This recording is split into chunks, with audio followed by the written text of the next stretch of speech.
వాగ్దానం చూస్తున్నారు. మీతో ప్రతినిత్యం మాట్లాడడానికి ప్రభు ఎంతగానో కృపనిచ్చారు. ఒక సాంగ్ నిన్నటి రాత్రి అప్లోడ్ చేయబడింది, ఒకసారి వినండి. ఆ సాంగ్ ఏం మ్యూజిక్స్ లేవు, మామూలుగా ప్రభు నాకు ఇచ్చిన పాటనే అది అలా అప్లోడ్ చేయించాను. ఒకసారి మీరు దయచేసి వినండి ఆ పాటను కూడా. అయితే ఈ సమయంలో 39వ కీర్తన 18వ వాక్యంలో చక్కని మాట ఉంది. నీవు నన్ను నమ్ముకుంటివి గనుక నిశ్చయముగా నేను నిన్ను తప్పించదను. చాలా అద్భుతమైన మాట. పరిపూర్ణంగా దేవుణ్ణి నమ్మడం, పరిపూర్ణంగా దేవుని మీద ఆనుకోవడం, పరిపూర్ణంగా దేవుణ్ణి విశ్వసించడం, పరిపూర్ణంగా దేవుని మీదే ఆధారపడడం అనేది అది చాలామందికి రాదు. అది కొంతమంది ధనమును నమ్ముకుంటారు, కొంతమంది బలగాన్ని నమ్ముకుంటారు, కొంతమంది మనుషులు నమ్ముకుంటారు, కొంతమంది వస్తువులను నమ్ముకుంటారు, కొంతమంది ఆస్తిపాస్తులను నమ్ముకుంటారు.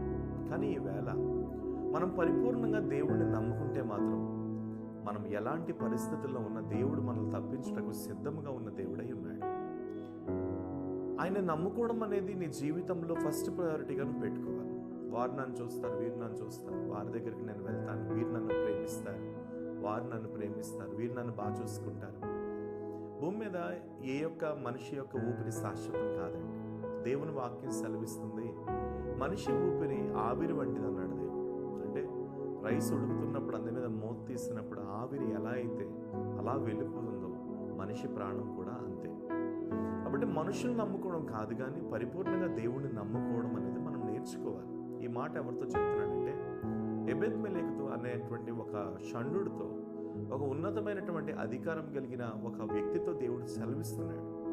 ఇర్మియా అనే దైవజనుడితో చెప్తూ, ఇర్మియా అనే సేవకుడితో చెప్పమంటున్నాడు ఎబెద్మెలెకుతో. ఏమనంటే, ఎబెద్మెలెకుతో చెప్పు, ఎబెద్మెలెకు నన్ను నమ్ముకున్నాడు, ఎలాంటి పరిస్థితుల్లో అయినా నేను ఆయన తప్పిస్తాను అని దేవుడు ఆ దైవజనుడి ద్వారా ఆ వ్యక్తికి చెప్పమని చెప్తున్నాడు. ఈరోజు నా ద్వారా నీతో దేవుడు చెప్తున్నాడు, నీవు నన్ను పరిపూర్ణంగా నమ్ముకున్నావు కదా, నీవు పరిపూర్ణంగా నా మీద ఆధారపడ్డావు కదా, నీవు పరిపూర్ణంగా నన్ను విశ్వసించావు కదా, నువ్వు ఏ పరిస్థితులు ఈ వాగ్దానం చూస్తున్నావు, నువ్వు ఏ పరిస్థితుల్లో ఈ వాగ్దానం కూర్చొని జాగ్రత్తగా వింటున్నావు.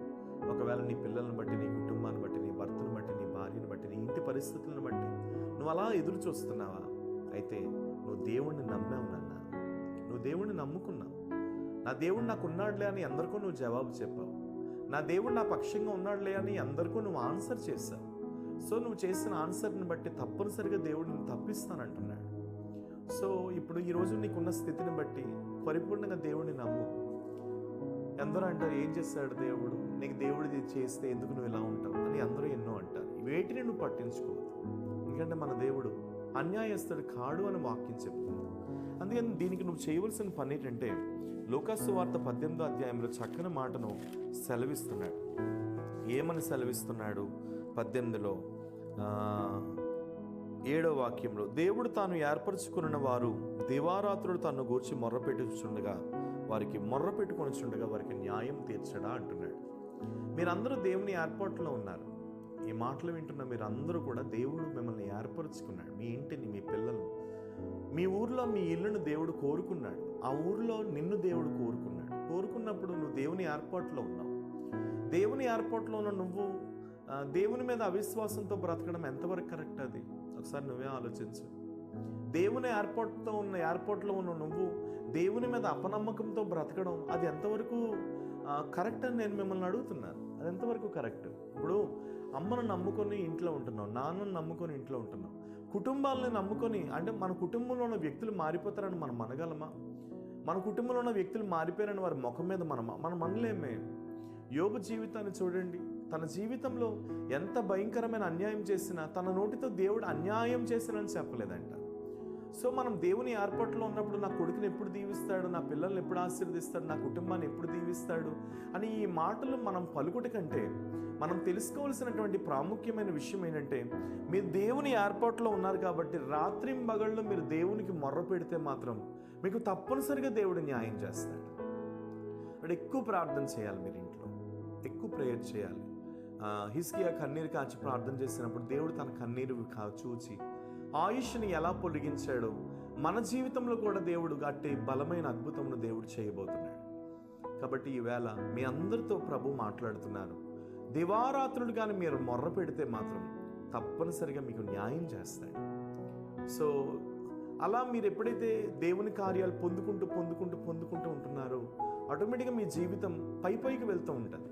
ఆ పైకి వెళ్ళే కొలది ఒక కృపను మీరు చూస్తూ ఉంటారు. సో దయచేసి ఈ విషయంలో మాత్రం మీరు పరిపూర్ణంగా దేవుని యందు విశ్వసించండి. రెండవది, పరలోకం విషయంలో కూడా మనం భక్తి చేసేది ఏ సంబంధమైన అవసరాలు తీర్చబోయేటే కాదు, పర సంబంధమైన వాటి మీద కూడా మనం దృష్టి పెట్టాలి. సో అందుకని పరిపూర్ణంగా నమ్ముదాం. నాగట మేము చేపెట్టి వెనక్కి తిరిగి చూడొద్దు. ప్రభునందు విశ్వాసం ఉంచాము కాబట్టి ఎలాంటి పరిస్థితులు నీ జీవితంలో ఎదురైనా నిలబడగలిగి ఉండు. యేసే అయితే నీకు ఎప్పుడు అన్యాయం చేయడు, నీ పక్షంగా ఆయన గొప్ప కార్యాలు చేస్తాడు. సో దివారాత్రులు దేవునికి మొర్ర పెడుతున్న వారికి న్యాయం చేసే దేవుడిగా మన దేవుడు కనబడుతున్నాడు. ప్రభువా వందనాలు. ఎంతమంది అయితే నేను నమ్ముకున్నారో వారందరికీ మీరు న్యాయం చేయండి. ఈ వాగ్దానం చూస్తున్న వారు పరిపూర్ణంగా మీ కొరకు నిలబడదురుగాక. ఒక ఉన్నతమైన కృపను మీరు పొందుకొందురుగాక. మీరే వీరిని ఆశీర్వదించి బలపరిచి దీవించమని ప్రార్థిస్తాం. యేసు నామమున అడుగుచున్నాం తండ్రి. God bless you. దేవుడు దీవించును.